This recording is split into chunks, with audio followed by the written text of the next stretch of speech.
nights, guilt hit harder than plague, because Coronis carried his unborn son, Asclepius. Apollo yanked the child from the dying womb, gave him to the centaur Chiron, and spun on the trembling raven. You wanted me to see darkness. Now wear it. Flames the color of a lunar eclipse licked across white plumage, charring every feather jet black. The raven screeched, not from pain, but from shame immortalized. From then on, ravens lost the ability to speak in clear words. All that's left is the croak that sounds like a secret you can't quite make out. King Salmoneus looked at Olympus and saw a marketing opportunity. He forged iron wheels that struck bronze streets, sparking hellish fire. He hung bronze kettles along rope bridges, and when his servants tugged the ropes, they roared like thunder across the sky. During festivals, he hurled lit torches from his chariot, shouting, "Tremble, mortals! I am Zeus!" Crowds, half fearful, half entertained, showered him with offerings. Thunder for Hire became the hottest ticket north of Delphi, but word climbed the air like smoke, reached the real Zeus, who waited for the perfect dramatic sting. On Salmonia's grandest fete, dark clouds gathered, but the sky remained eerily quiet. Salmoneus rode out, ready to drop his counterfeit thunder. Zeus answered with the genuine article, a single bolt that vaporized the rope bridges, melted the bronze road into a river of screaming metal, and hurled Salmoneus, chariot, horses, ego, into Tartarus. There, chained to a rotating rock, he hears only one sound. Authentic thunder he can never claim. Locals swear the ruins of Salmonia still ring on electric nights. Metallic echoes of Zeus performing an audit on false advertising. Polyphonte, one-time devotee of Artemis, vowed to remain chaste, but Aphrodite, never fond of holdouts, infected her with lust for a passing bear. Yes, a bear. Polyphonte vanished into the woods and returned months later with twin boys, Agrius and Aureus, towering, coarse-haired, with appetites that chilled the blood. They laughed at altars, hunted travelers, and roasted human limbs over campfires. Zeus finally snapped. He ordered Hermes to punish the whole family in whatever way preserves terror for future ages. Hermes, unwilling to butcher newborns, enlisted Ares, who gleefully bound the twins upside down and hacked off hands and feet. But before the blade fell again, the gods changed their minds, opting for metamorphosis over gore. Polyphonte became the Strix, a death omen owl whose shriek freezes armies. Aureus twisted into a towering eagle owl, herald of war. Agrius sank into the body of a vulture, forever gnawing carrion. And the family's hillside cave? Locals swear it still reeks of smoke and sweet meat. Farmers mark its mouth with iron nails. Iron, they say, silences bare-born ghosts. Next time an owl howls before battle, remember Polyphonte's cursed lullaby. A mother's love curdled into dread for every soldier who hears it. Athena once chose an Attic girl named Myrmex as her personal protege. The goddess introduced a dream project, the world's first plow. Myrmex watched, learned, then, intoxicated by the crowd's applause, whispered that she had invented the tool. Athena's gray eyes darkened. Soon after, a jealous wind shoved Myrmex while she harvested wheat. She staggered, dropped an armful of sheaves, and heard laughter, a cruel echo of her own boast. Athena emerged, face sorrowful. You craved the harvest without the humility. She tapped the girl's forehead. Instantly, Myrmex shrank, limbs splitting, waist pinching. An ant scuttled where a maiden had stood, destined to steal crumbs of grain for eternity, mimicking the theft of Athena's credit. Centuries later, Zeus needed loyal subjects for his son Aeacus in barren Aegina. He saw the ant swarm and, in a grim joke, transformed them into soldiers. The Myrmidons, silent, disciplined, famous under Achilles at Troy. The bravest army in myth owes its origin to a single boastful sentence. Medusa grew up alongside the breathtaking Adonis under the roof of King Cinyras. Where Adonis was radiant, Medusa was steady, god, confidant, brother in all but blood. When a boar gored Adonis in Aphrodite's sacred grove, every flower dimmed, and Medusa felt his chest collapse inward. Days later, they brought Adonis's body home. Melas strung a rope from a pomegranate tree and hanged himself, grief carving deeper than any tusk. His wife Pelia followed. Aphrodite arrived, drenched in her own tears, too late to save them, but not too late to transform them. Medusa became the apple tree, branches heavy with fruit the color of heart blood. Pelia became the dove, eternal companion to Aphrodite, cooing in the apple's boughs. Their infant son, also named Medusa, was spared and ordered to Delos to teach islanders the craft of shearing sheep. Ever since, Greeks call flocks mela in his honor. Legend says when an apple falls perfectly into a lover's open palm, Melos is granting a fragment of his devotion, a reminder that love can be both sweet and lethal. Every crunch echoes a heartbreak older than history. Careful who you offer an apple to. Aphrodite might just be listening. Which boundary breaker freaked you out most? Drop your vote below. Smash like if you'll think twice before faking thunder. Subscribe for Forgotten Monsters next week and ring the bell. Unlike Melinoe, notifications haunt only by day. See you in the echoes. Heroes, monsters, tragedies, you know the drill. Tonight we flip the script. Some little-known tales where wit, nerve, or kindness earn outright miracles. Glass number 1 holds a bronze serpent coiled around a sprig of green, and a boy who literally came back sweeter than honey. Knossos in Midsummer smells of rosemary, sea salt, and beeswax. While the court argued harvest taxes, young Glaucus chased a bright blue lizard past the kitchens through a corridor stacked with amphorae of fermenting honey, and, because small boys fit where gods do not, straight down a ladder into the palace cellars. Down there, the air was syrup thick. Glaucus peered into a half-open jar, hoping to see the lizard's tail. One wobble, a slip, a splash. The honey swallowed his cry, sealed itself like amber, and the cellar went still except for the slow fizz of wild yeast. When the nurse discovered an empty playroom, Minos promised royal exiles, or worse, to anyone who failed to find his heir. Search parties raked the island. An oracle finally muttered, "He is where sweetness turns to gold, and the color-changing calf is the compass." Everyone stared blankly, except one messenger who remembered a traveling seer rumored to solve riddles the way bards solve rhyme schemes. Polyidus arrived soaked in salt spray and sarcasm. Minos thrust him in front of the palace's miracle calf, white at dawn, tawny by noon, black at dusk.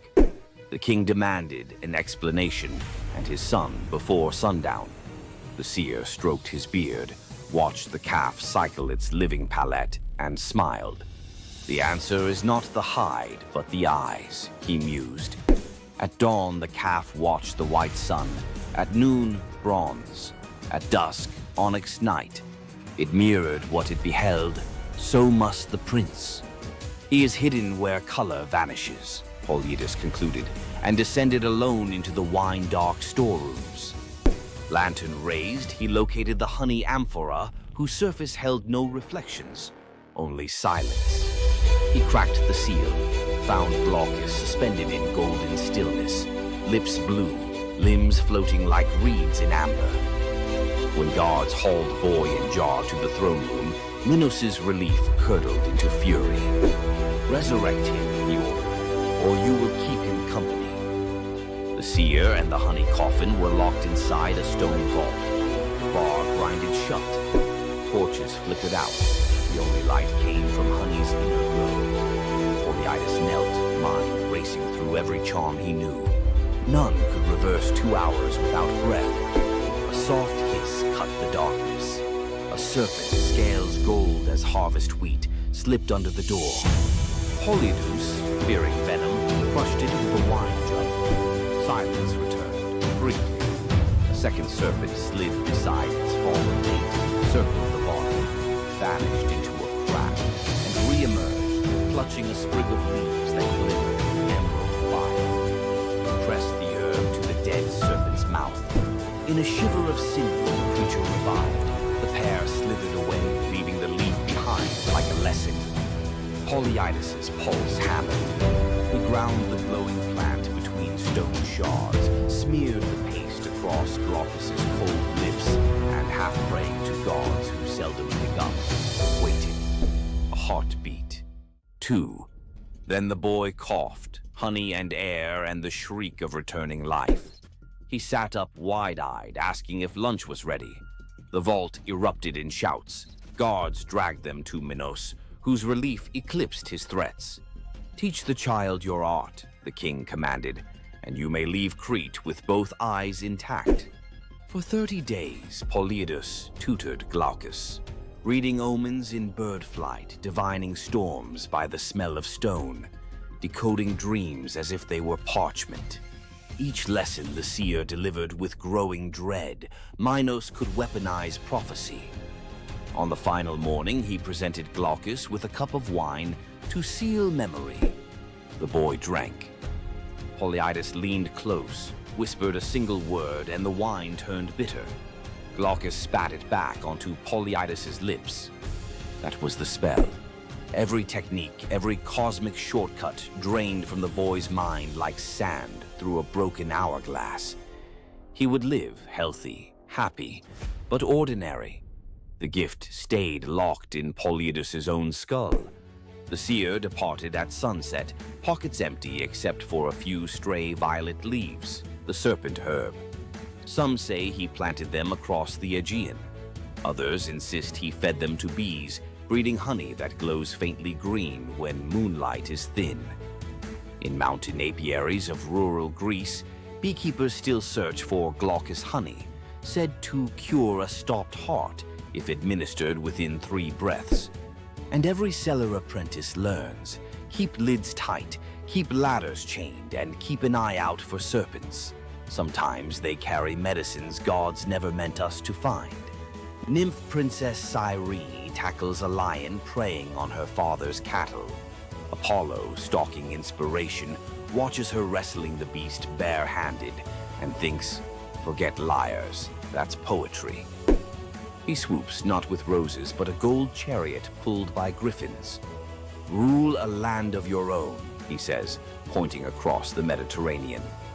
Cyrene's answer, give me a bowstring and some good soil. She rides shotgun all the way to Libya. On sun-drenched highlands, she spears the ground.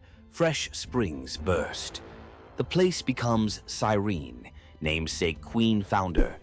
Apollo immortalizes her as a long-lived nymph. Their sons include Aristaeus, future bee guru, and Eadmon, Argonaut prophet. Centuries later, Cyrenean olive oil sells for triple price in Athens. Bottles carry a tiny embossed lion, reminder that one headlock can echo into a civilization.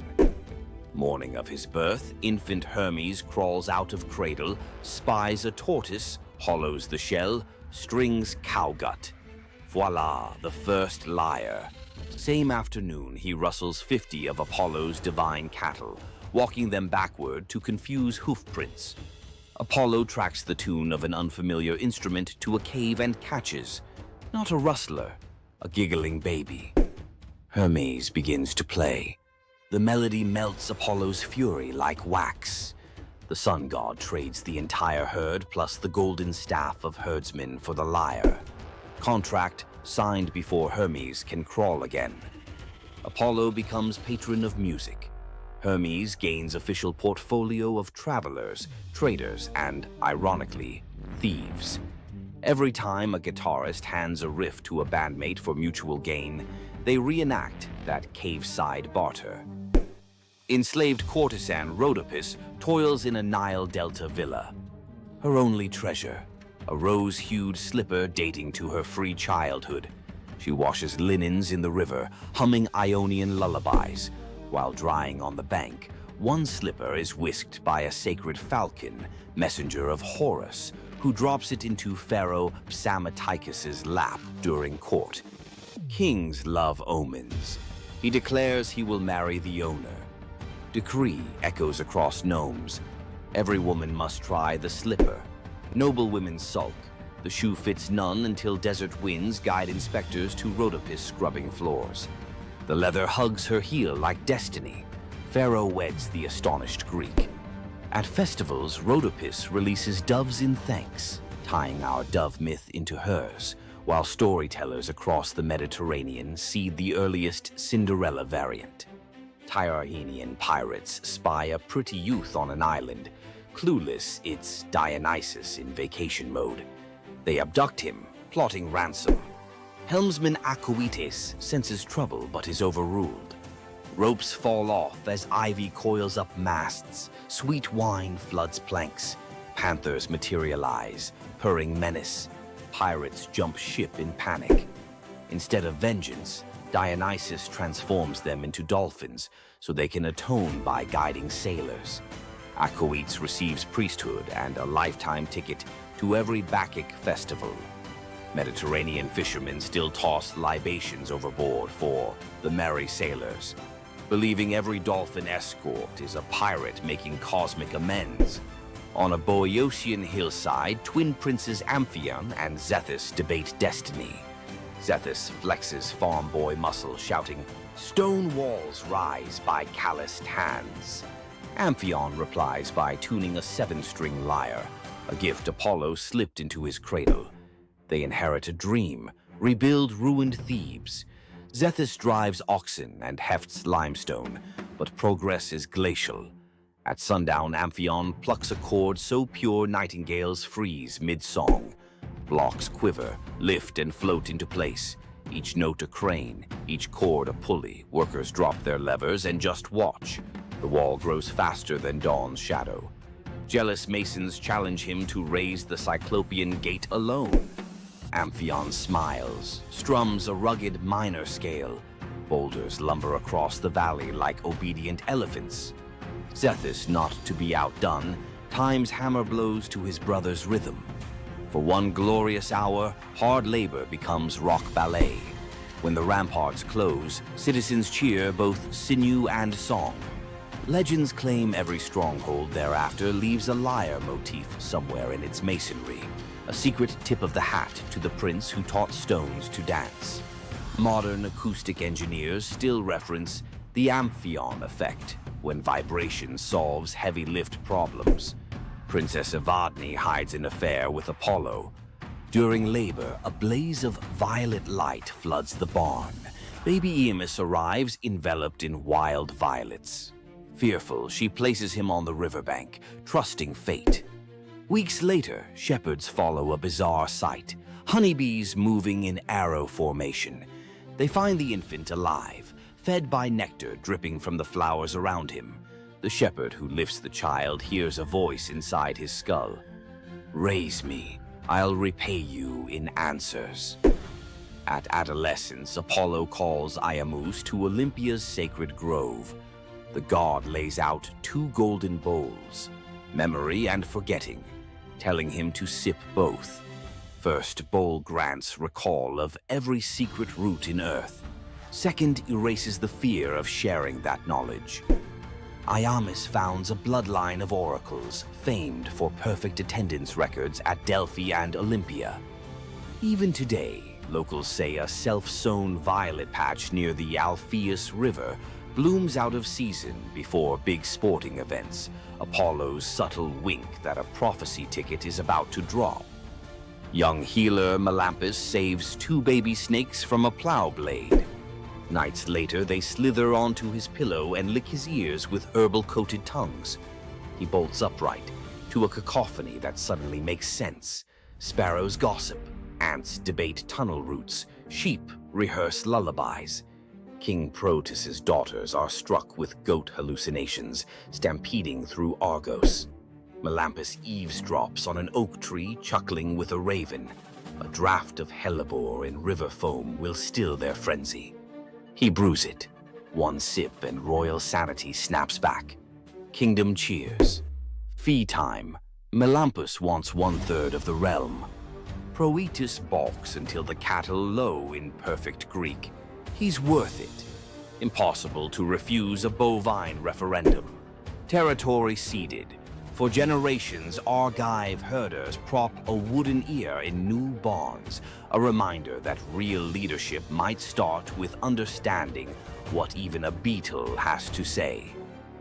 Priest King Aeneas hosts Dionysus and Apollo at a midsummer feast.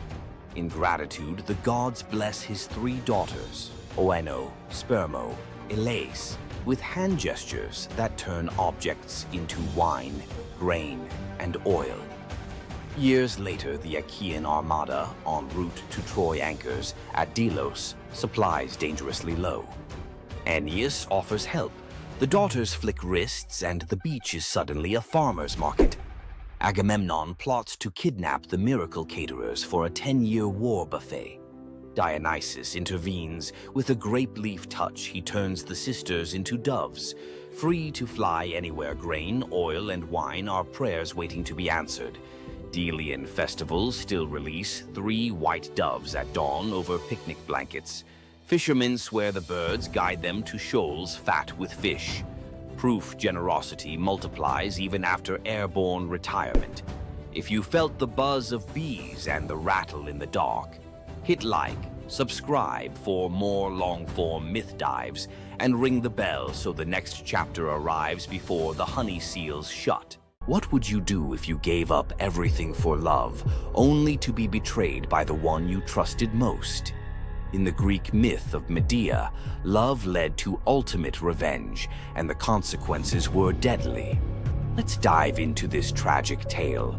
Medea, a sorceress of immense power, fell in love with Jason, the leader of the Argonauts, when he came to her homeland seeking help.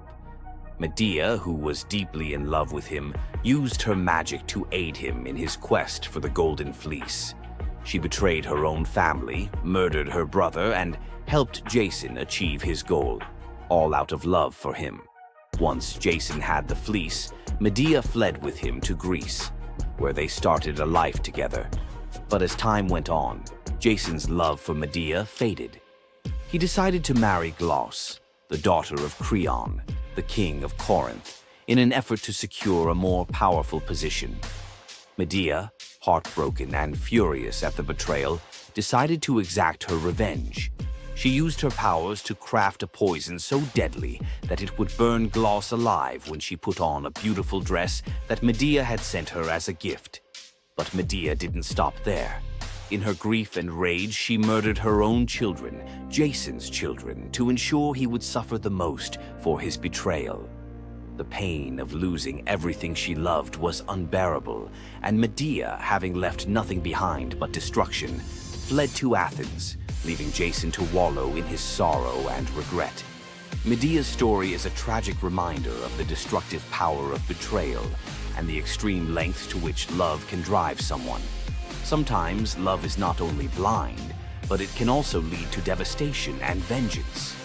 Does Medea's vengeance leave you thinking about the darkest side of love? Subscribe for more ancient Greek myths filled with twists, power, and passion. Loki's punishment was brutal. Bound deep within a cavern, his body lashed to 3 jagged rocks with the entrails of his own son. Above him, a serpent hung poised, venom dripping relentlessly onto his exposed skin. This scene, drawn from the Poetic Edda and the Prose Edda, became a symbol of both divine vengeance and suffering that echoed through Norse legend. But the gods never counted on one presence: Sigyn, Loki's faithful wife.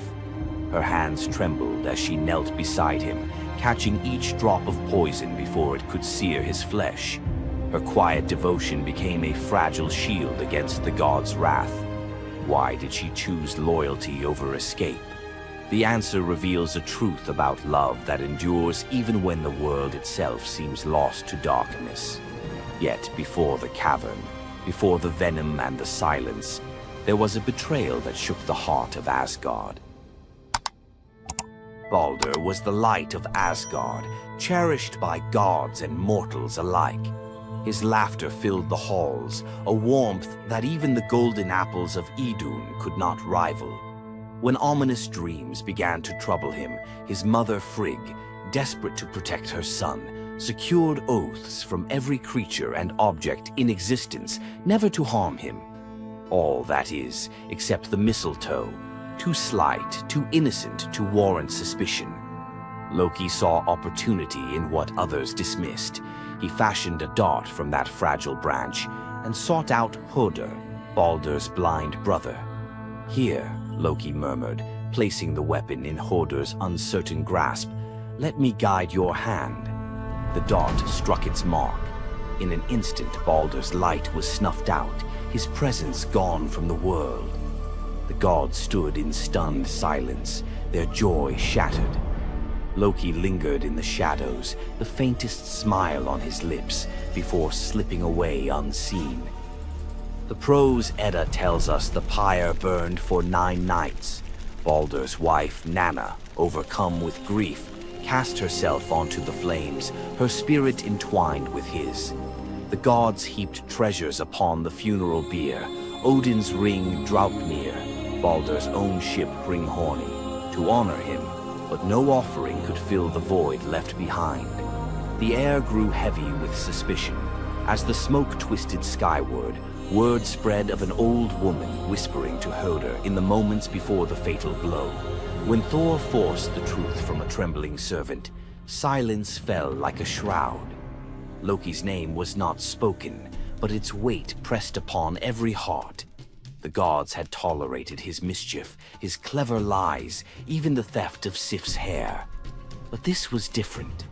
The poetic Edda names him plainly: Loki, the guileful who brought it about, from which all misfortune came. Odin convened the gods to pass judgment. No mead flowed, no boasts rang out. The All-Father's single eye burned cold as he named Loki Oathbreaker and Kinslayer. Weapons gleamed in restless hands. Even gentle Friar's fingers tightened around his sword. Loki understood the god's fury. He fled Asgard, his mind racing with schemes. As told in the prose Edda, he built a lodge in the mountains, doors on every side, always watching for his pursuers. Still, he could not outrun their vengeance.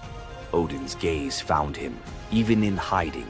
When the gods arrived, Loki tried to slip away, transforming into a salmon to evade capture in the river's swift current. But Thor's grip proved stronger than fate. Dragged back through the gates he once helped raise, Loki passed faces twisted with anger and betrayal. The gods' judgment was swift. The path ahead led not to mercy, but to a place where pain and silence waited in the damp and the dark. They forced Loki into the heart of the earth, a cavern where the air pressed cold and heavy, and every sound echoed off stone walls, slick with damp. Water dripped steadily from above, each drop magnifying the hush that settled over the gods as they set to their grim task. The stench of venom lingered, sharp and persistent, mingling with the iron tang of old blood. Odin's single eye caught the flicker of Skadi's movement.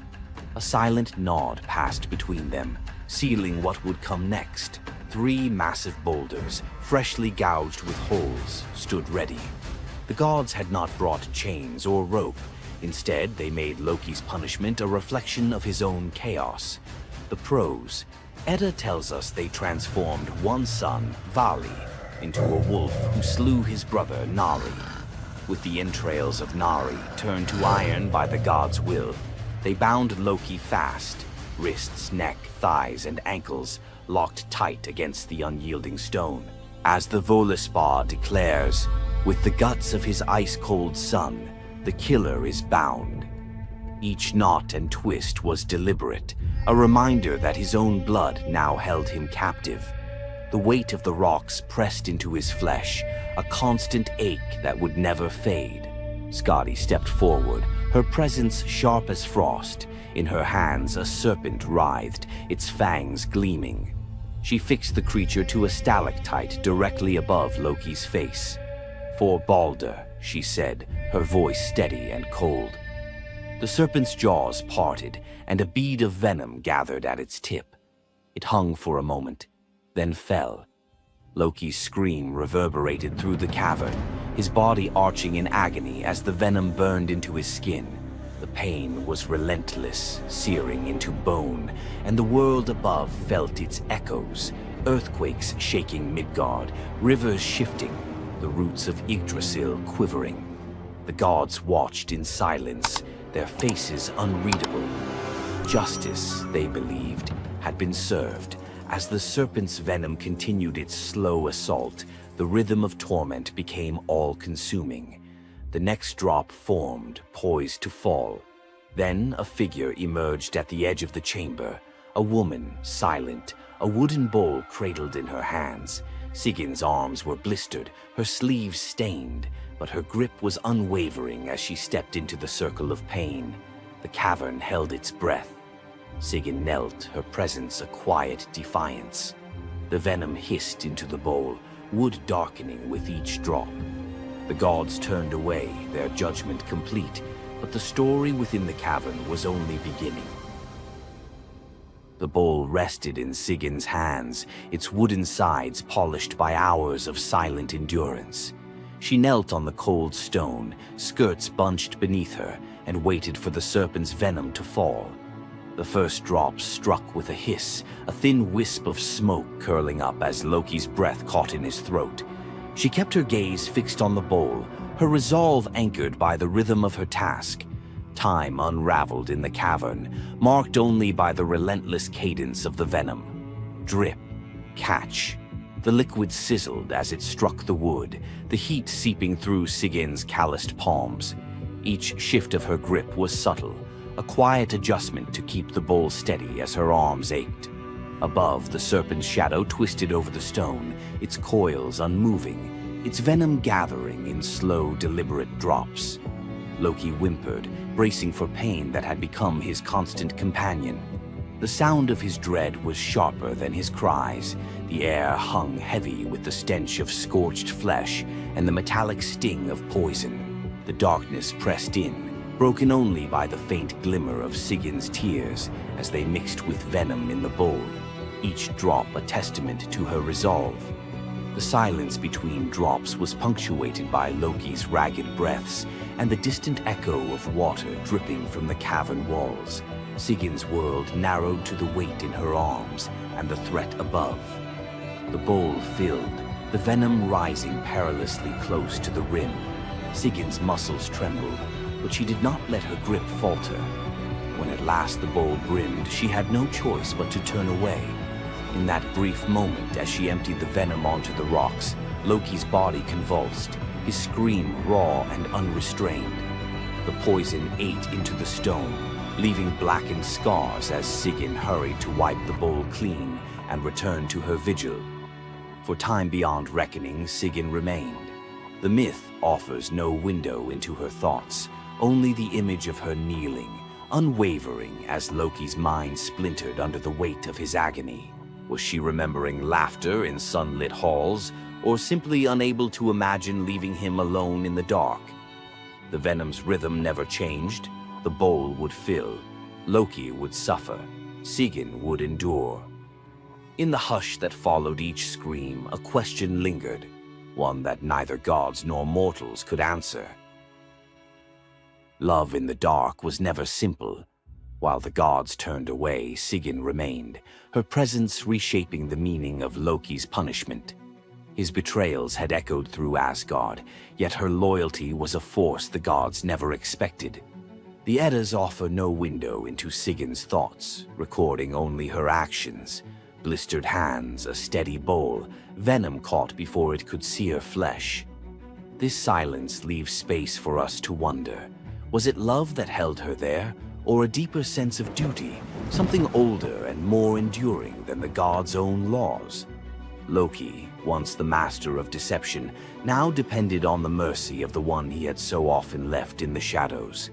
When the bowl overflowed and Sigyn turned away, each drip crept like fire through him, twisting his features in agony.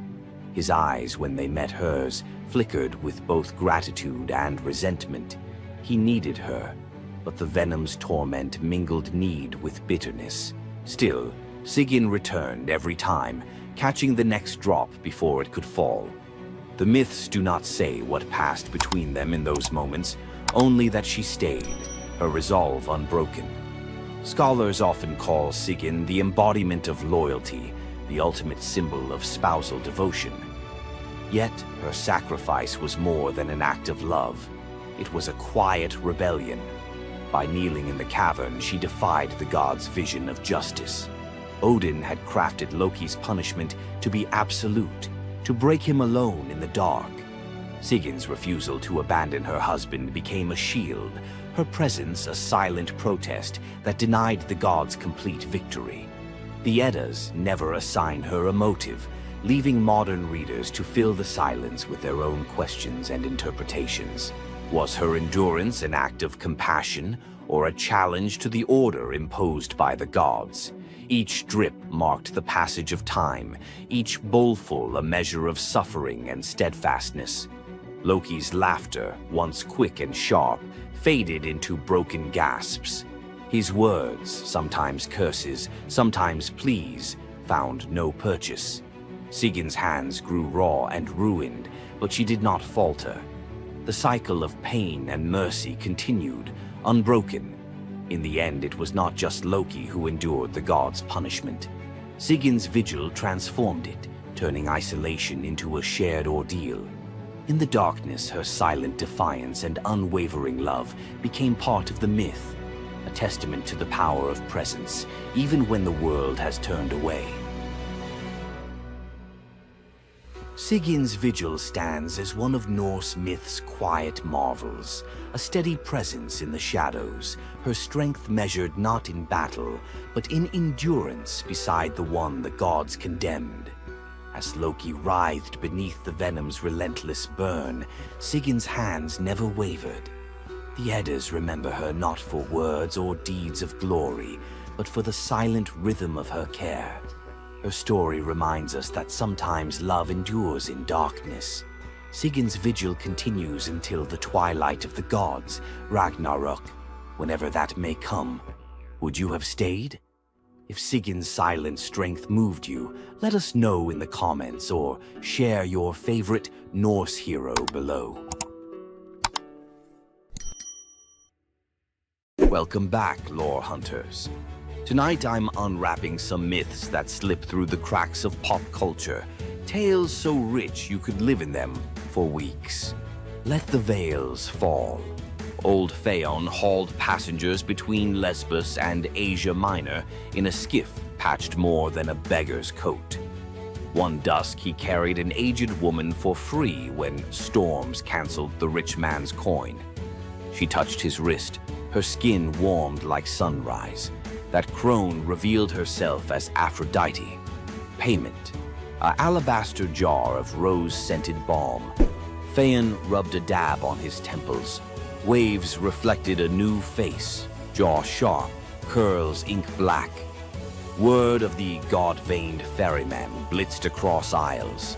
Queens queued for night voyages. Fame fed on humility until none was left. Phaon mocked old lovers, hiked his fares, painted his hull with gold leaf. Aphrodite, hearing temple incense now dedicated to Phaon instead of herself, revisited, this time as a scarred sailor claiming poverty. Rebuked, she cursed the balm to invert. Every admiring gaze would now age him a year. By next moon, the once idol looked like driftwood. He vanished, some say into the strait's whirlpool, others into a hermit cave. Poets still swear his ghostly skiff appears on starless nights. If you board, you arrive at dawn a decade older, pockets full of rose petals that rot before noon. Queen Althea of Caledon screamed through her labor as the hearth fire hissed. From the embers, a coals spat out, a single firebrand the length of a dagger. The fates appeared, scissors glinting.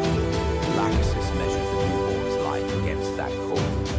Clotho whispered, "When the wood is ash, the boy is dust." Althea snatched the brand, quenched it in a silver urn, and hid it under her bed. The baby, Meleager, grew into a spear god in the training yard.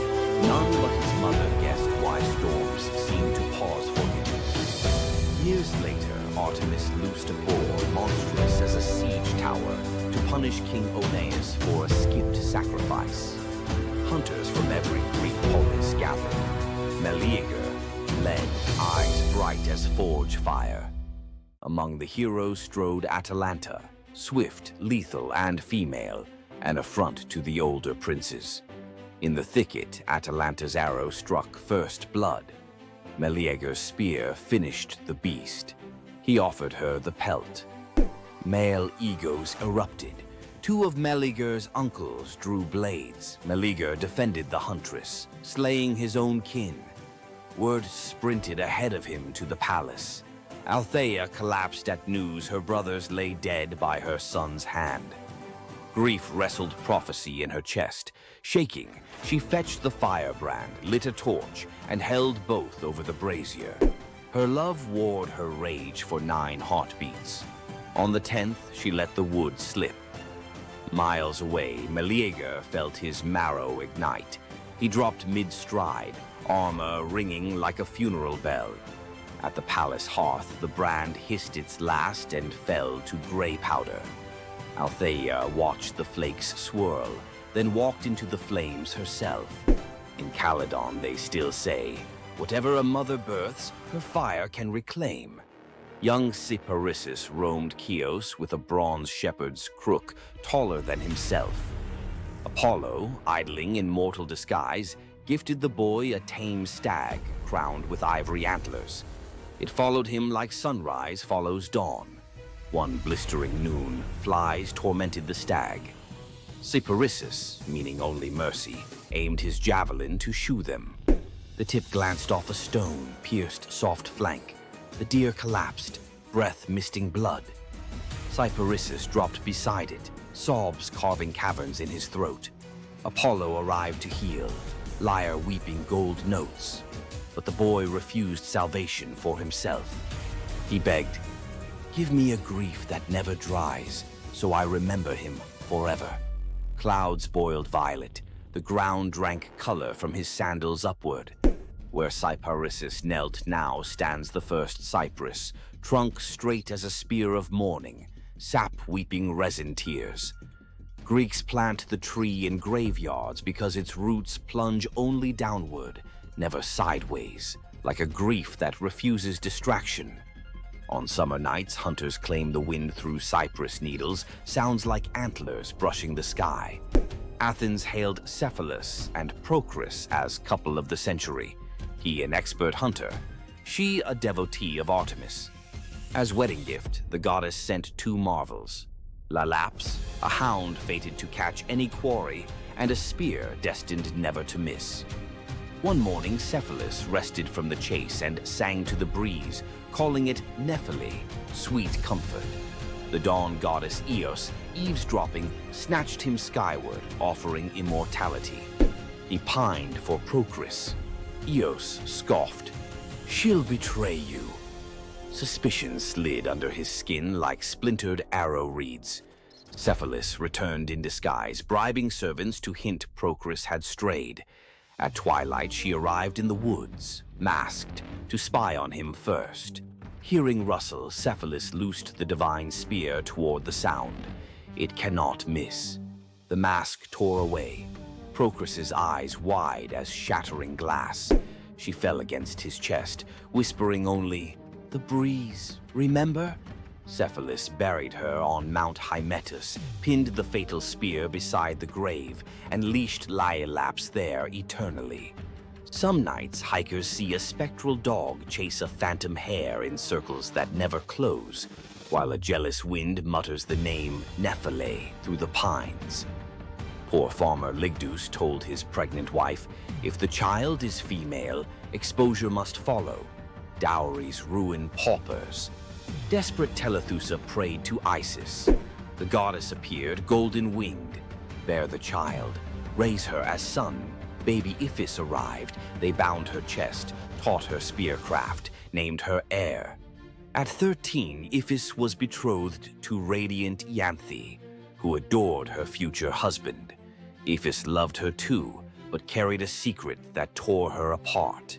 Nights she begged Isis, either unmake love or unmake lie. Eve of the wedding, Iphis roamed the temple till exhaustion. At midnight, statue eyes flashed, muscle quaked under skin, voice dropped like falling figs. When dawn trumpets blew, Iphis emerged, broad-shouldered, jaw square, still wearing mother's hopes, but now truth-shaped. Ceremony erupted in double amazement. A father spared from murder, a bride gaining the groom her heart already knew, a city given a living parable that gods can edit, flesh the way poets edit verse.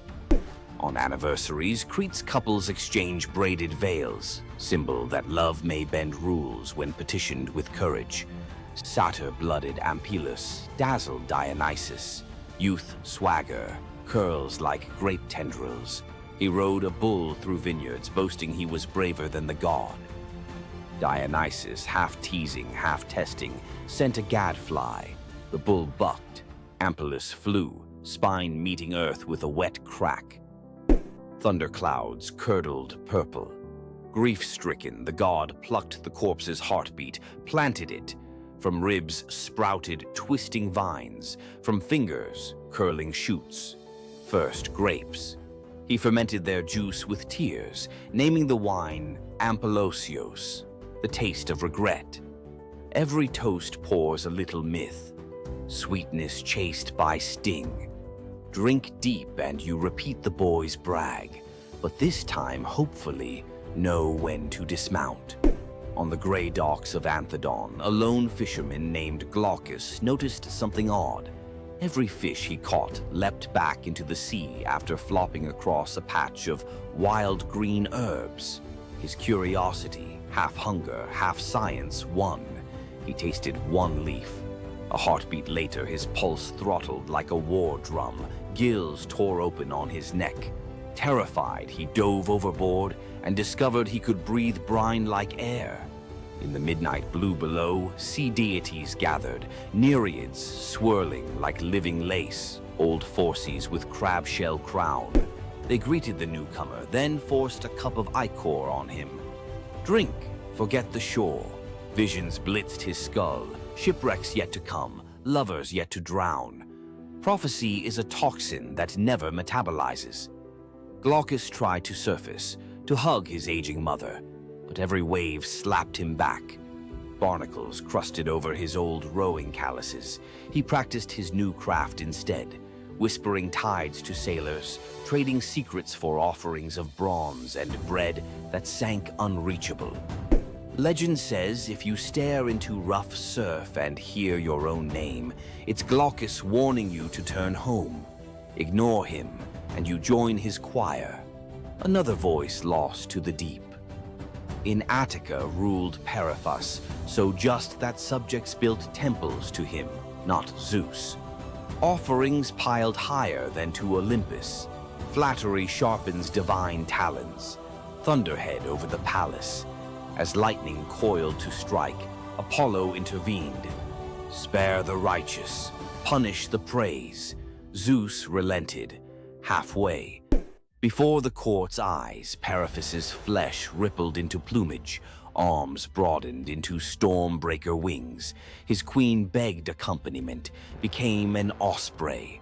Throne room glittered with abandoned gold. Zeus decreed the new eagle his personal herald.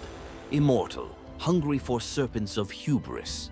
Every lightning flash, tradition holds Periphas scouts ahead, making sure no mortal altars bear the wrong name again.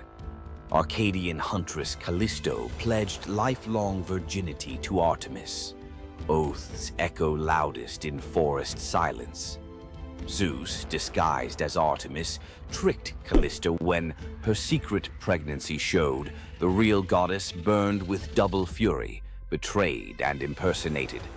Artemis transformed the girl into a shaggy bear. Callisto's newborn, Arcus, left human. Years later, on a hunt, Arcus drew bow at the lunging bear, unaware it was his mother. Zeus intervened, flinging both into the sky as Ursa Major and Ursa Minor. They circle Polaris forever, never touching, an eternal near miss engraved in stars. Notice how each story spins one spindle. Desire collides with destiny, and form shatters. Greek myth isn't merely about gods showing off, it's about limits. And the instant you cross them, reality melts and recools into shapes that remember the crime. Which of tonight's transformations branded you hardest? Firebrand, spear, cypress, rose curse, or braided veil? Write its name in the comments, but add one line. If this myth were my life lesson, I'd finish the sentence. Best confession gets read on next episode. Immortal as any Greek hero. Slap that like if you felt the heat of Meleager's log or the sea spray of Phaon's oars. Subscribe and ring the bell so the algorithm threads your name into our next tapestry. Remember, stories are sparks. Hold them too lightly and they fade. Grip them too hard and they burn. Find your balance. See you in the weave. Ask most people about Greek myth and you get 12 labors, a Gorgon's haircut, or a fire thief nailed to a cliff. Tonight we leave the doom scroll and open the side door. Some lesser-known legends where the gods give instead of take. Or something you love. Silence the group chat, because each tale rolls out in 4 acts, exactly like a Netflix mini-EP. First jar on the left. A polished grain of barley the size of a thumbnail. Let's pry it open. Eleusis, dusk. Fields are dust. Demeter still mourns Persephone. Villagers starve, except Triptolemus, teen son of King Celeus, who offers the goddess barley porridge cooked from his final handful of grain. Moved, Demeter turns her grief to gratitude and hands him a leather pouch of enchanted seed. Demeter's next gift is wilder, a bronze chariot yoked to 2 serpents the size of river dolphins. They hiss, but obey her touch. Fly, she tells Triptolemus, and sow the earth. He launches like steam from a kettle, dragons beating emerald wings over seas and mountains, seed flitting from his fist, taking root the instant it kisses dirt. Triptolemus lands in Scythia, demonstrates plowing, and shares bread hotter than sunrise. Their ruler Lincus smiles, then creeps into the guest hut with a dagger, planning to steal credit. Demeter's serpents coil awake, eyes phosphorescent. Steel meets scale. The goddess materializes and, with a snap, turns Lincus into the first lynx, forever stalking fields he can never harvest.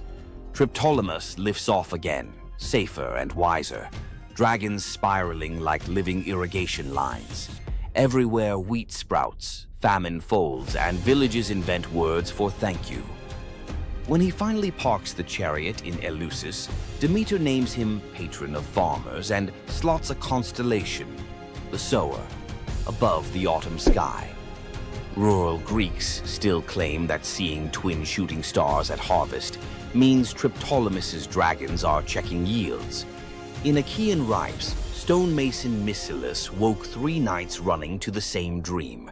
Hercules, lion skin reeking of cedar smoke, beckoned him across the sea to the pebble-dappled waters of Asar.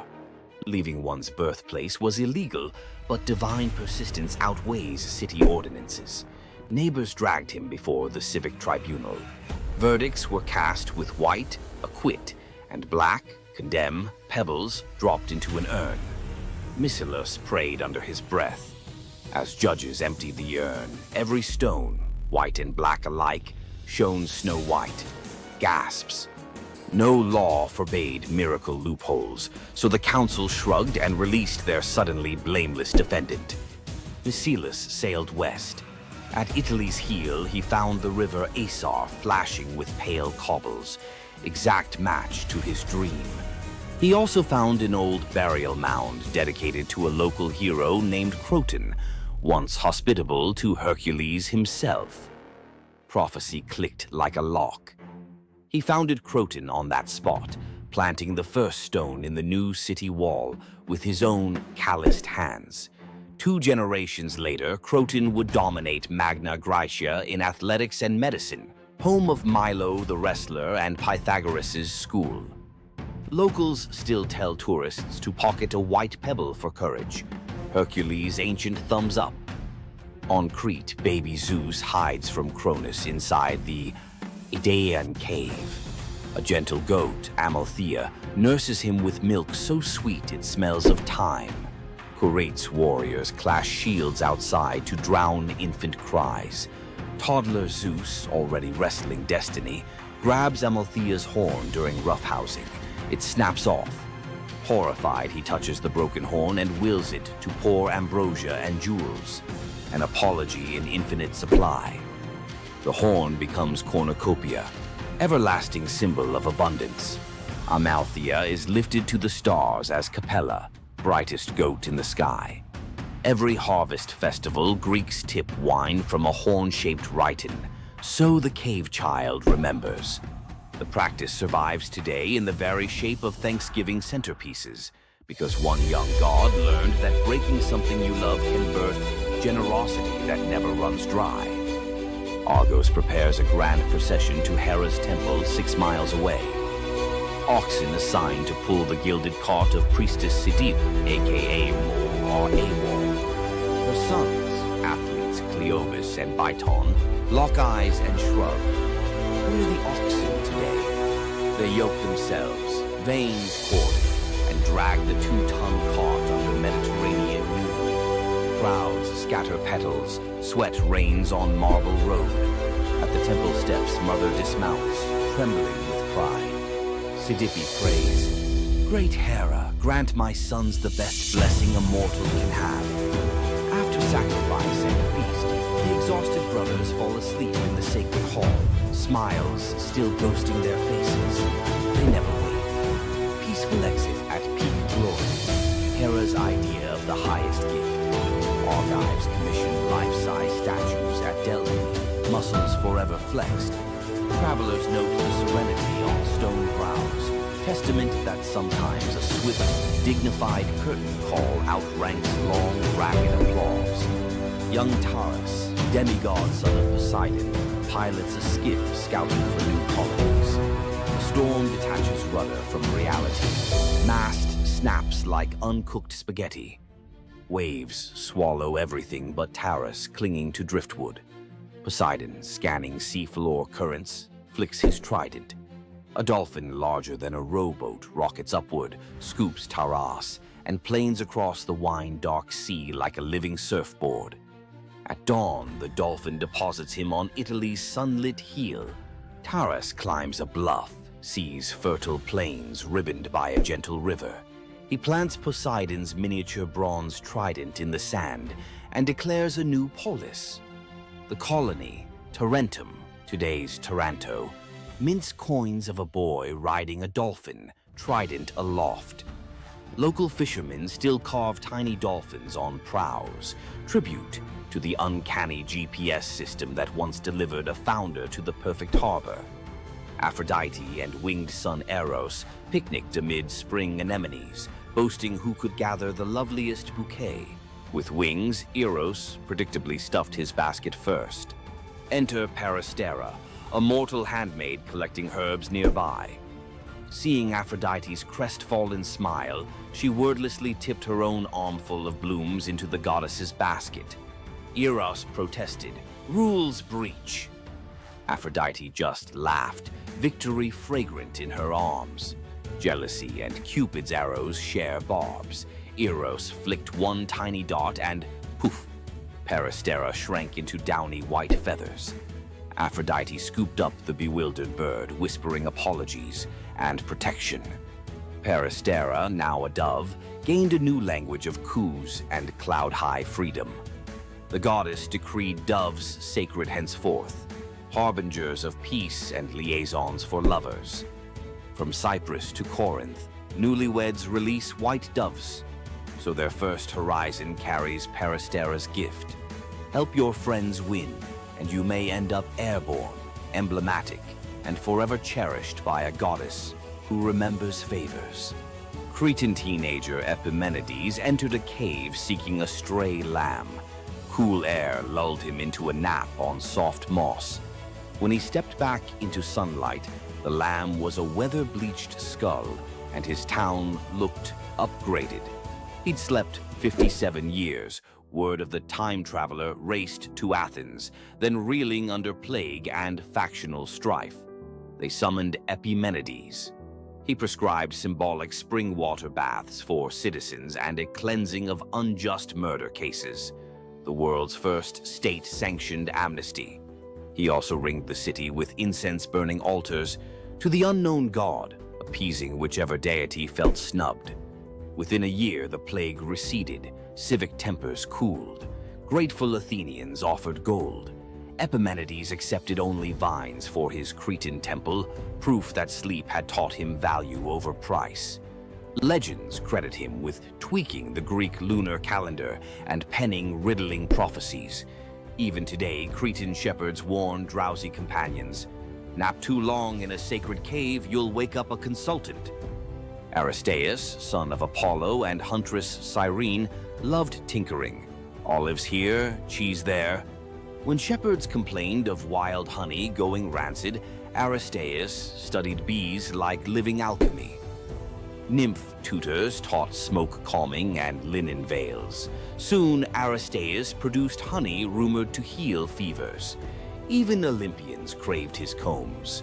One blistering summer, disease wiped out his hives. Desperate, he consulted shape-shifting Proteus, who advised a strange remedy. Sacrifice 4 bulls and leave their carcasses sealed. From decay rose new swarms, robust and disease-proof, the mythical origin of begonia, or bee birth. Greek farmers copied the ritual symbolically with perfumed ox hides draped over empty hives at spring equinox. Aristaeus planted thyme to flavor future honey, invented the first clay smoker, and dedicated his success to the seasonal Etesian winds, ensuring cool breezes helped the bees cap wax perfectly. Modern beekeepers in Greece still call a sudden helpful wind Aristaeus's breath. Zeus and Hermes, disguised as dusty travelers, canvassed a Phrygian village for lodging. Gold door mansions slammed shut. Only an aged, poor couple, Baucis and Philemon, welcomed them into a mud brick hut. They served cabbage soup, pork scraps, and local wine. Mid-pour, Baucis noticed the jug stayed full. Eyes widened. Guests revealed divine light. The couple's first instinct? Ask the gods to spare their nasty neighbors if possible. Mercy before schadenfreude, classy. The village morphed into a marsh. The hut blossomed into marble columns. Zeus offered any reward. They chose to be temple keepers and to die together. Years later, as breath slowed, bark crept over their skin. Philemon an oak, Baucis a linden, branches intertwined over the temple forecourt. Travelers claim the twin trunks still rustle blessings on strangers who share food with drifters. Local children leave tiny cups of soup under the roots, because kindness apparently scales from hut to eternity tree. From marble votes that rewrite destiny to bees reborn in golden sunlight, tonight's legends hum one chord. Generosity, of spirit, of risk, of welcome, catches the gods' attention faster than any heroic flex. Drop a comment naming the myth that lit you up and tell us how you'd translate its core gift into today's life. Food bank pop-ups, urban beehives, pop-up nap piz, Best idea gets animated into next episode's intro, your username in ancient Greek graffiti. If tonight rekindled your sense that the universe sometimes rewards the generous, like the video, subscribe for more secret corridors of myth and tap the bell so the algorithm's dolphin swims our next story straight to you. Until then, keep a white pebble in your pocket, a spare bouquet for a stranger, and an ear attuned to wind that maybe, just maybe, started in a very old apiary. Imagine having a wish so powerful that everything you touch turns to gold. Sounds like a dream, right? But for King Midas, this dream turned into a nightmare. Let's dive into his tragic story. Once upon a time, King Midas ruled over a prosperous kingdom known for his wealth and opulence. But Midas wasn't just content with riches. He wanted more. He wished for the ability to turn anything he touched into gold. One day, the god Dionysus appeared before him and, impressed by Midas's devotion, granted him the wish. At first, Midas was overjoyed. Everything he touched, his food, his treasures, his furniture, transformed into gold. His wealth grew beyond imagination, and his joy knew no bounds. But soon, Midas realized the curse of his wish. He touched a rose, gold. He touched his food, gold. Desperate for a meal, he tried to drink water, gold. In horror, Midas realized that even his daughter, whom he loved dearly, turned into a lifeless golden statue when he touched her. Furious with the consequences of his greed, Midas begged Dionysus for mercy. The god, seeing the king's suffering, told him to wash in the river Pactolus. And in that moment, Midas's golden touch was taken away. The river's waters, now imbued with Midas's curse, carried gold downstream, forever tainting the land. King Midas's story is a reminder that greed often blinds us to the consequences of our desires. His once prized gift became his greatest curse, teaching us that not all treasures are worth the price. If King Midas's tale of power and greed left you thinking, make sure to subscribe for more epic Greek myths and their timeless lessons. Stay tuned for more. Athena, the goddess of wisdom, war, and strategy, was one of the most powerful deities in Greek mythology. Feared by enemies, honored by heroes, and even challenging Zeus himself, Athena's legacy shaped legends, wars, and the very foundations of civilization. But was she truly a goddess of justice, or was there a darker side to her wisdom? Let's dive into the real story of Athena. Athena wasn't born like other gods. She burst fully grown from Zeus's head, armed with a spear and shield, a goddess of war and wisdom from the very start. But her story is more than just divine power. It's one of strategy, conflict, and influence that shaped the Greek world. The protector of heroes, Athena wasn't just a warrior. She was a tactician, a guide, and the ultimate ally to heroes. She helped Odysseus outwit the gods, gave Perseus the shield to defeat Medusa, and was the unseen force behind many Greek victories. The battle for Athens, Athena and Poseidon competed for control of the greatest city in Greece. Poseidon offered a mighty ocean, but Athena gave the olive tree, a symbol of wisdom and prosperity. The people chose her gift, and Athens was named in her honor. The merciless judge? Athena may have been wise, but was she just? When Medusa was assaulted in her temple, Athena didn't punish Poseidon, she punished Medusa, turning her into a monster. Later, she created the first court of law, showing her power wasn't just in battle, it was in justice, law, and politics. Wisdom and war, always balanced. Unlike Ares, the god of chaos and bloodshed, Athena's warfare was tactical, calculated, and precise. She was the goddess of the battlefield, but also the goddess of philosophy, craftsmanship, and knowledge, a balance between violence and intelligence. Her lasting legacy, Athena's symbols, the owl, the shield, and the olive tree, still represent wisdom, strategy, and peace today. The Parthenon, her great temple, still stands, and her influence can be seen in modern philosophy, war strategy, and even democracy itself. Athena wasn't just a goddess of wisdom. She was a warrior, a ruler, and a force that shaped civilizations. But was she truly wise, or just the ultimate strategist who always got her way? Want more deep dives into legendary gods and goddesses? Subscribe now and uncover the myths and realities of ancient deities.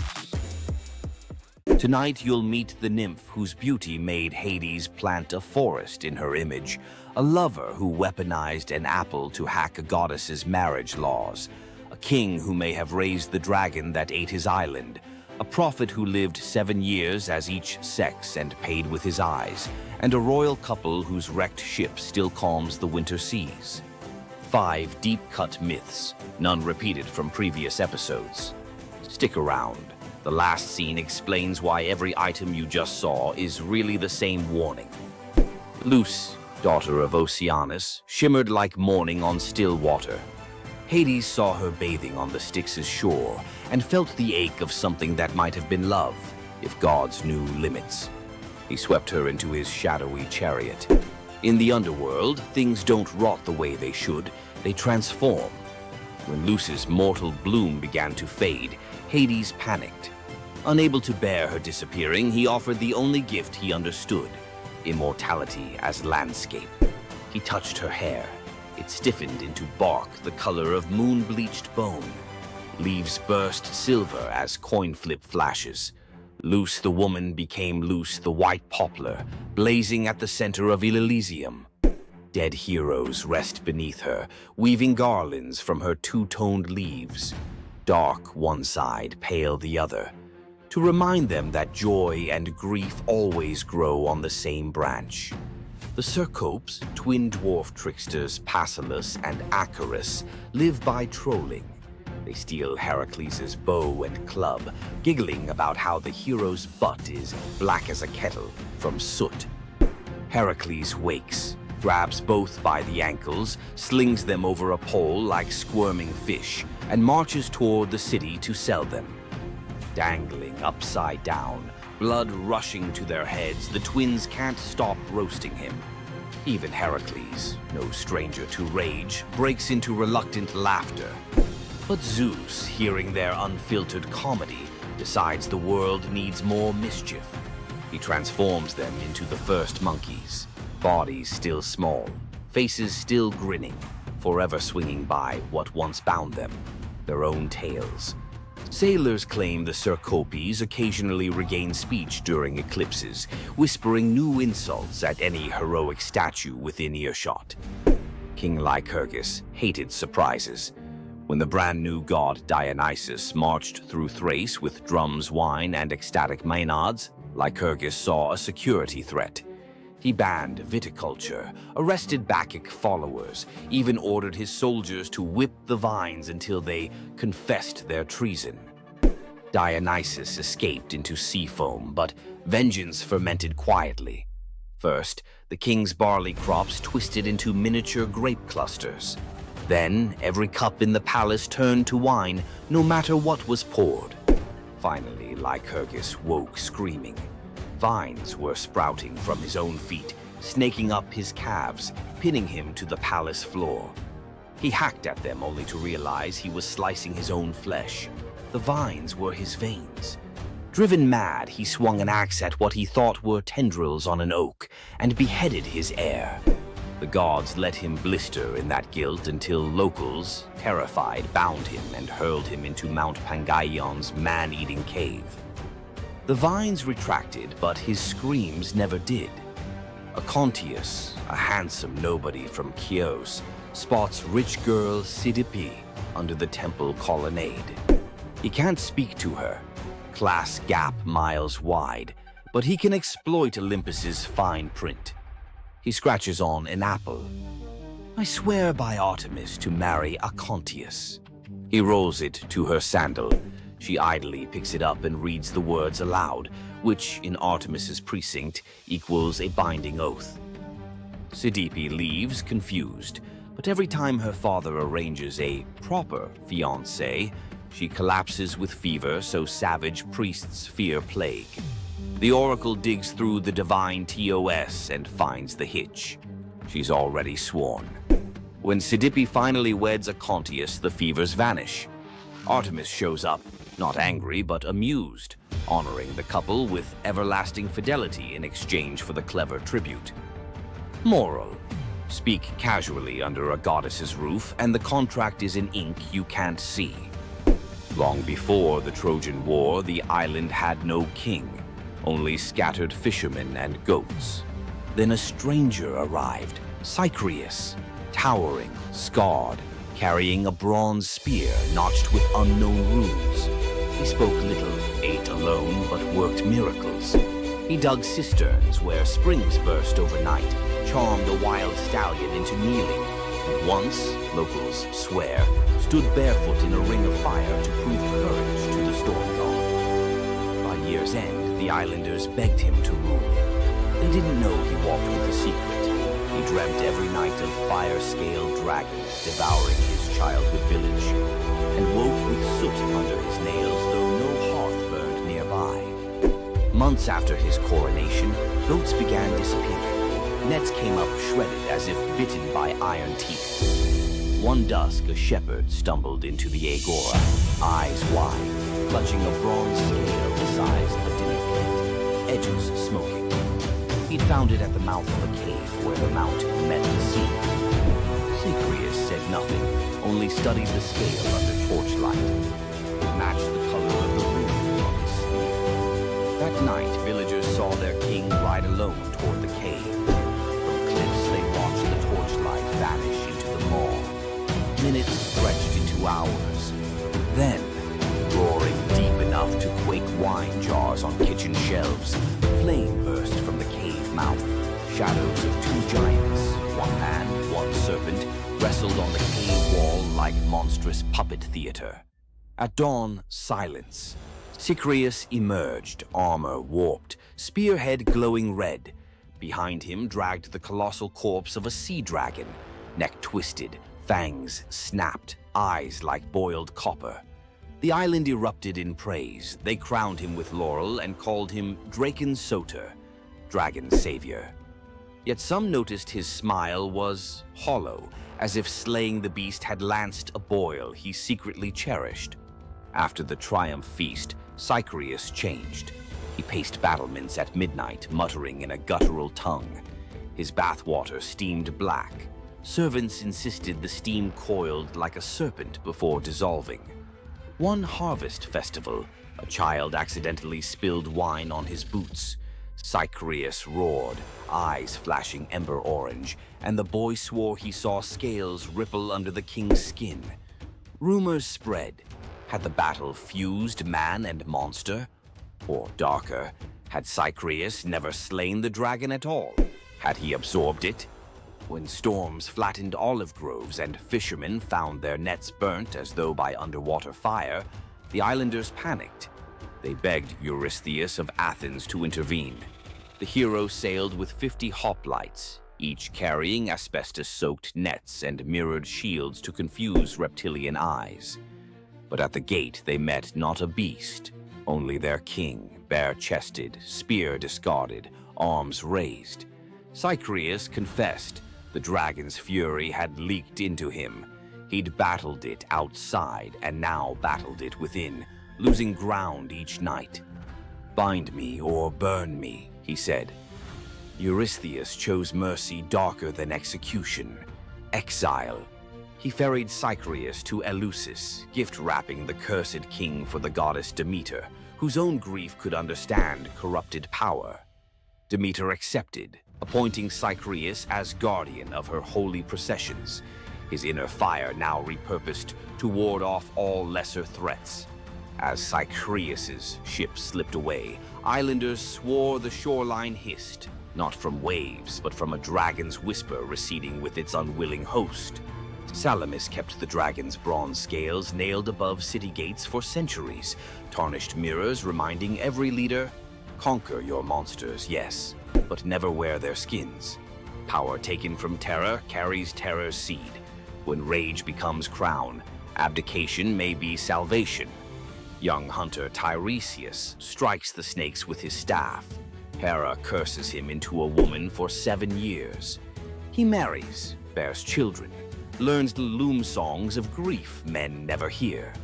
7 winters later, he meets the serpents again, carefully steps over them, spell breaks. He's male once more. Later, Zeus and Hera bicker. Who enjoys love more, man or woman? They drag Tiresias in as data point.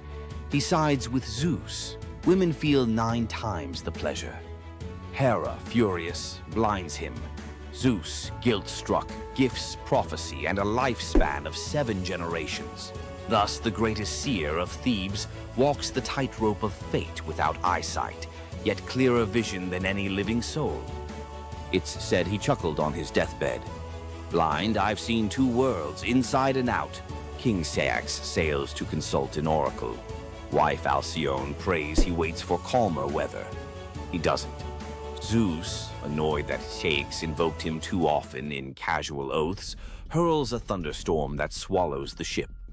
Ceyx's spirit, soaked and shivering, begs Iris to carry a goodbye. Sleep god Morpheus impersonates Ceyx's drowned corpse in Alcyone's dream. She wakes screaming, runs to the surf. There's the real body, ghost pale in foam.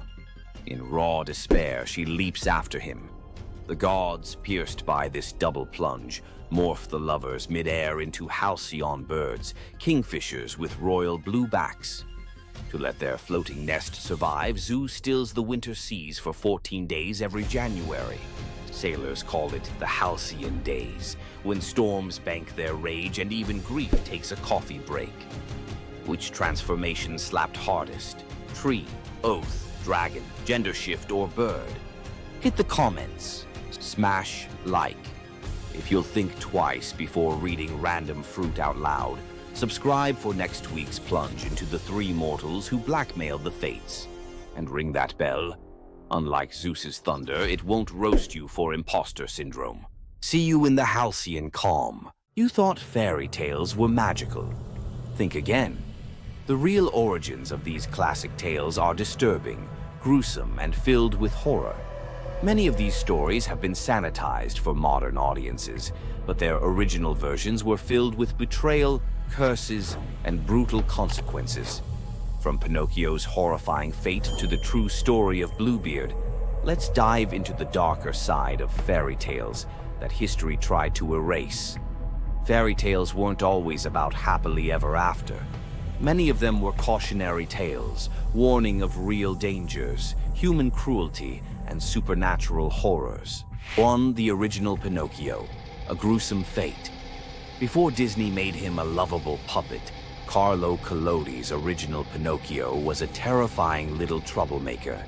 Instead of learning his lesson, he was hanged from a tree by a group of bandits, left to suffocate as a punishment for his misdeeds. 2. Bluebeard, the serial killer's tale. Bluebeard was not a misunderstood nobleman. He was a full-blown serial killer. In Charles Perrault's version, Bluebeard marries multiple women and forbids them from entering one locked room. When his latest wife disobeys, she discovers the corpses of his past wives, hanging from hooks. He nearly kills her too, but she's saved at the last second by her brothers. Some believe this gruesome tale was inspired by real-life figures like Gilles de Rais, a nobleman convicted of horrific crimes. 3. The Pied Piper, a tale of mass disappearance. The Pied Piper of Hamelin was not just about a man who played music to lead away rats. He also took the children. In some versions, the town refuses to pay him for his services, so he takes revenge by luring all of their children into a cave, where they are never seen again. Historians believe this could be based on a real event, where an entire group of children from Hamelin mysteriously vanished in the Middle Ages. 4. Rumpelstiltskin, a vengeful trickster. In the original versions of Rumpelstiltskin, when the young queen guesses his name, he doesn't just leave. He flies into a rage so intense that he tears himself in half. In some versions, he stomps on the ground in fury, falling into a pit and disappearing forever. His obsession with taking the queen's child has led some to believe he wasn't just a trickster, but something far darker. 5. The Robber Bridegroom, a wedding night nightmare. This lesser-known grim tale tells the story of a young woman forced to marry a wealthy man. Suspicious of her husband-to-be, she follows him to his home, only to discover that he and his band of robbers murder and eat women. She watches in horror as they butcher a young girl, cutting her into pieces. Luckily, she escapes and exposes them, leading to their execution. 6. The Juniper Tree, a tale of cannibalism and revenge. One of the most horrifying grim fairy tales, The Juniper Tree tells of a stepmother who decapitates her stepson, cooks his body, and feeds it to his unsuspecting father.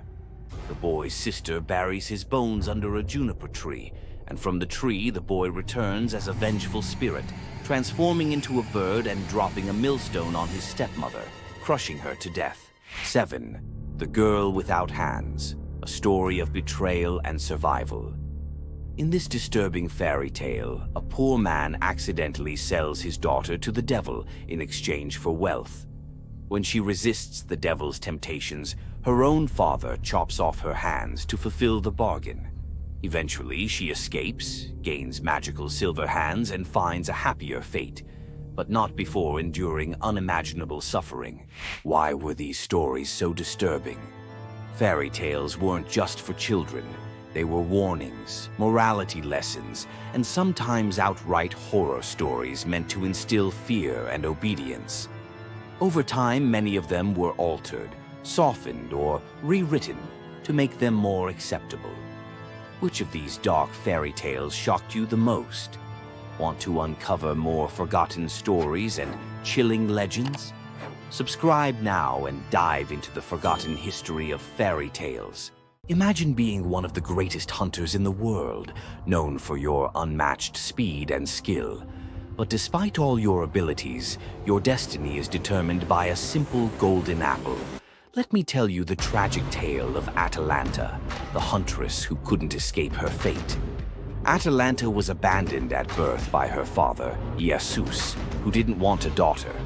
Left to die in the wilderness, she was raised by a she-bear, learning to hunt and survive. As she grew, Atalanta became a legendary warrior, her skills in hunting unmatched. But no matter how great she became, she could never escape one thing, her prophecy. A prophecy foretold that Atalanta would only marry a man who could outrun her in a race. As the years went by, many suitors came, eager to win her hand. But Atalanta, fiercely independent, defeated them all. Her speed was unbeatable, and no man could match her skill. Then came Medea, a brave hero who had heard of Atalanta's strength and beauty. Unlike the others, he didn't boast about his abilities. Instead, he came prepared with a plan. Medea, knowing Atalanta's curse, asked the goddess Aphrodite for help. She granted him 3 golden apples, which he used to distract Atalanta during their race. As Atalanta raced ahead, confident of her victory, Medea tossed the apples one by one in her path. The golden apples were so beautiful, they distracted Atalanta just enough to slow her down. In the end, Medea won the race, and Atalanta was forced to marry him, despite her reluctance to give up her independence. But the story doesn't end in happiness. Atalanta and Medea's marriage was plagued with regret. Atalanta, still driven by her need for freedom, felt trapped by the very love she couldn't escape. And in the end, Medea, whose destiny was also marked by the gods, tragically died before she could ever truly be free. Atalanta's story is a tale of love, fate, and the clash between personal destiny and desire. Despite her unmatched strength and independence, her fate was sealed by love, and her story remains a tragic reminder of how even the most powerful can be brought down by what they cannot control. If Atalanta's bittersweet story of fate and love left you in awe, subscribe for more untold Greek myths and the heroes who shaped the ancient world. You've heard of a goddess whose beauty was unmatched. But what if I told you that her beauty wasn't what it seemed? In fact, her allure led to some of the darkest consequences in ancient myth. This goddess, adored by many, held the power to captivate anyone with a mere glance. She was so beautiful that her charm could sway the gods, kings, and mortals alike. But this beauty came with a deadly price. The goddess we're talking about is none other than Aphrodite, the Greek goddess of love and beauty. While she is often depicted as the epitome of grace, sensuality, and allure, her beauty was more of a curse than a gift. Aphrodite's powers extended beyond just physical beauty. Her charm was irresistible, but it came at a cost. Her very presence could bring turmoil. Many heroes and kings fell victim to their obsession with her. Take Paris, for instance. His decision to choose Aphrodite as the fairest of the goddesses set in motion the events that led to the Trojan War. His desire for her beauty caused the death of thousands and the fall of Troy. But Aphrodite's beauty didn't just destroy men, it could break gods too. The tale of her and Ares, the god of war, exemplifies this.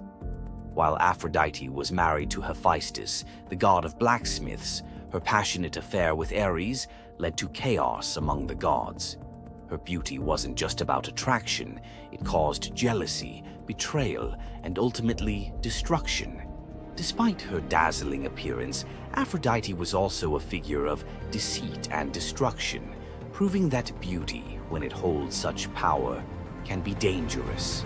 It's no wonder the ancient Greeks warned that appearances can be deceiving.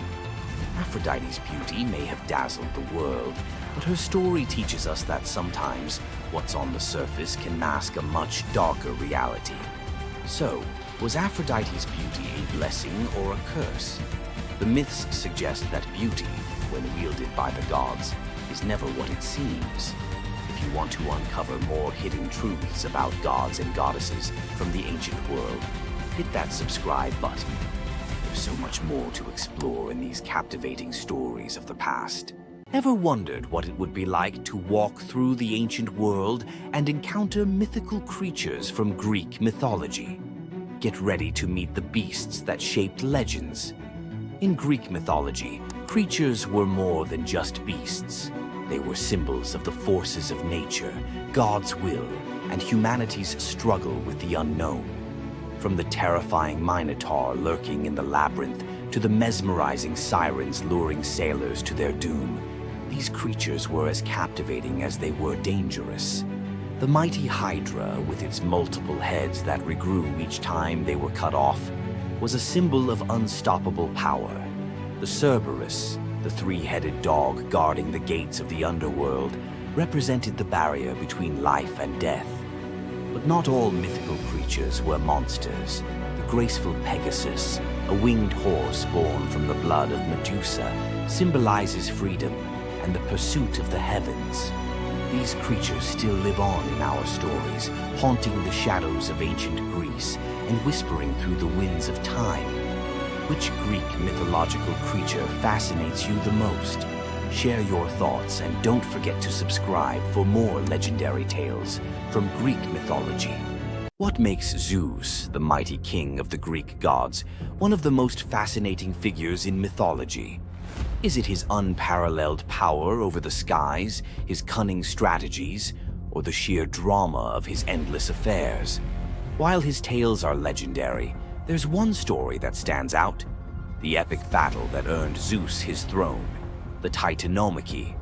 This isn't just a story of a god's rise to power, it's a tale of rebellion, alliances, betrayal, and the ultimate struggle between two generations of divine beings. Stay with us as we dive into the myth of the Titanomachy, Zeus's role in overthrowing the Titans, and the secrets that shaped his reign. Before Zeus became the king of the gods, his father, Cronus, ruled the cosmos. Cronus was the youngest of the Titans, a race of primordial deities born of Uranus, the sky, and Gaia, the earth. The Titans were immensely powerful, but also deeply flawed. Cronus had gained power by overthrowing his own father, Uranus, in a brutal act of betrayal. But just as Cronus had betrayed his father, a prophecy loomed over him, warning that one of his own children would overthrow him. To prevent this, Cronus took a horrifying precaution. He swallowed each of his children as they were born, imprisoning them in his stomach for eternity. But Gaia, the ever-watchful mother of the gods, wasn't about to let this happen again. When Rhea, Cronus's wife, gave birth to Zeus, Gaia devised a plan.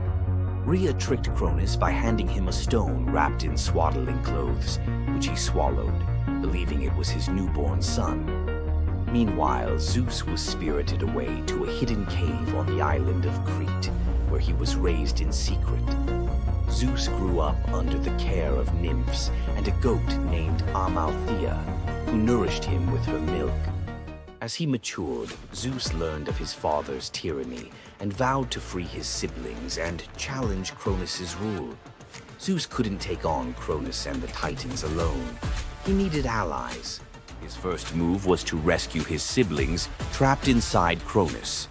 With the help of the goddess Metis, Zeus tricked Cronus into drinking a potion that caused him to vomit up his children: Hestia, Demeter, Hera, Hades, and Poseidon, fully grown and ready for battle.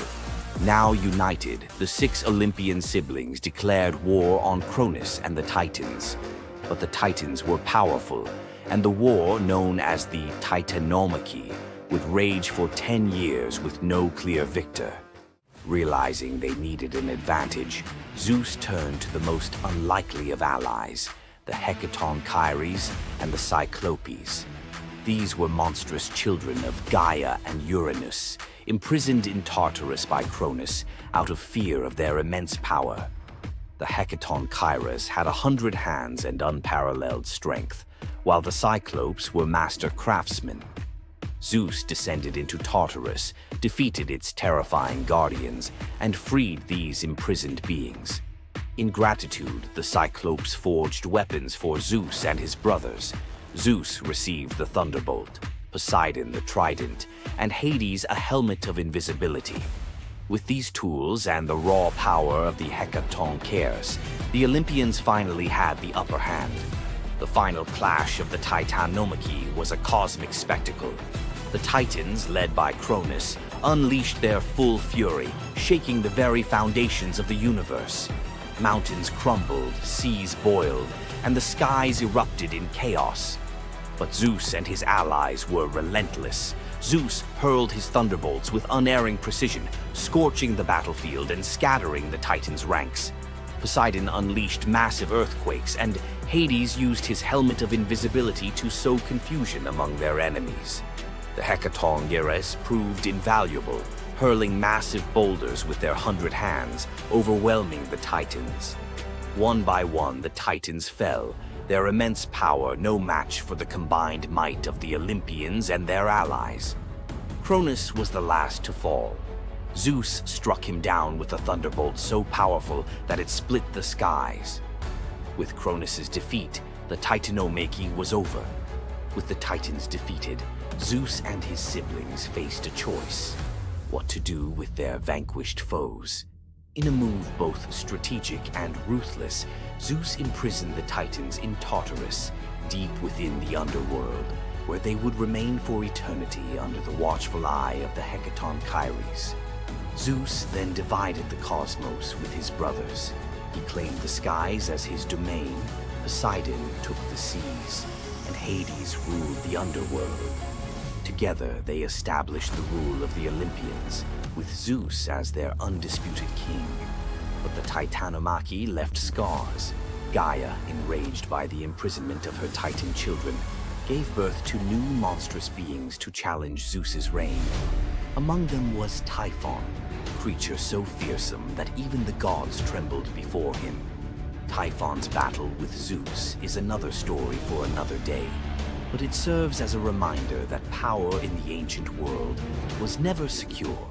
Zeus's rise to power marked the beginning of a new era, but his reign was anything but peaceful.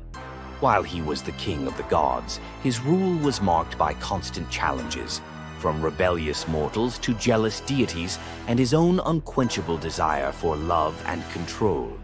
Zeus was both a protector and a tyrant, a figure who inspired awe and fear. His thunderbolts were a symbol of justice, but they were also a tool of destruction. He fathered countless children, both mortal and divine, and his many affairs often sparked conflict among the gods. Yet, despite his flaws, Zeus's rule brought stability to a chaotic world. Under his reign, the gods established order, overseeing the realms of humans and maintaining the delicate balance between earth, sea, and sky. The myth of Zeus and the Titanomachy isn't just a tale of war. It's a story about the cycles of power and rebellion. Just as Zeus overthrew Cronus, who had overthrown Uranus, Greek myths suggest that even the mightiest rulers are vulnerable to the forces of change. Zeus's story reminds us that leadership comes with its own set of challenges. It's not just about gaining power, it's about maintaining it, often at great cost. Zeus's rise to power is one of the most thrilling tales in mythology, filled with battles, alliances, and sacrifices. But what do you think? Was Zeus a just ruler, or was he simply another tyrant destined to fall like the Titans before him? Let us know your thoughts in the comments below.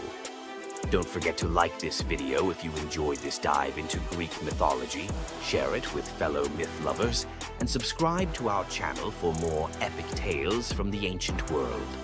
Until next time, remember, the gods may rule from above, but their stories remind us of the struggles we all face below. Imagine a woman so terrifying that a single glance from her could turn anyone into stone. Medusa, a name that echoes through history as a monster, a villain, and a symbol of pure horror. But what if everything you thought you knew about her was wrong?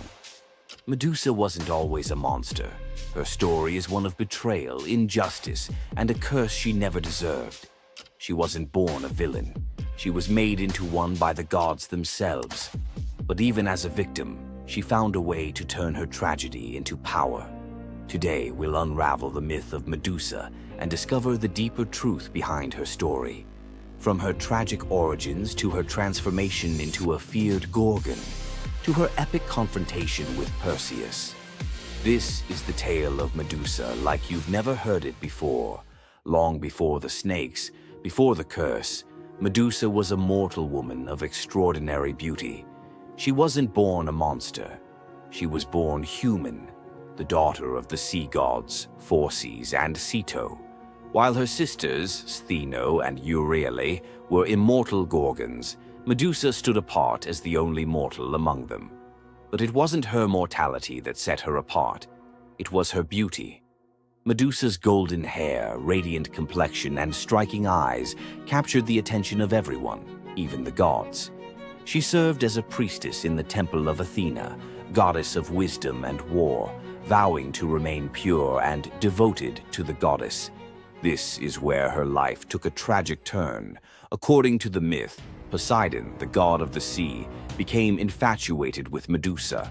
Overcome by desire, he pursued her relentlessly, and one fateful day he cornered her in Athena's temple. Medusa, defenseless, could not escape his wrath. But instead of protecting her, Athena turned her fury against Medusa. The goddess, enraged by the desecration of her temple, cursed Medusa for what had happened, punishing the victim instead of the perpetrator. Athena's curse transformed Medusa into a Gorgon, a being so hideous that no one could bear to look at her.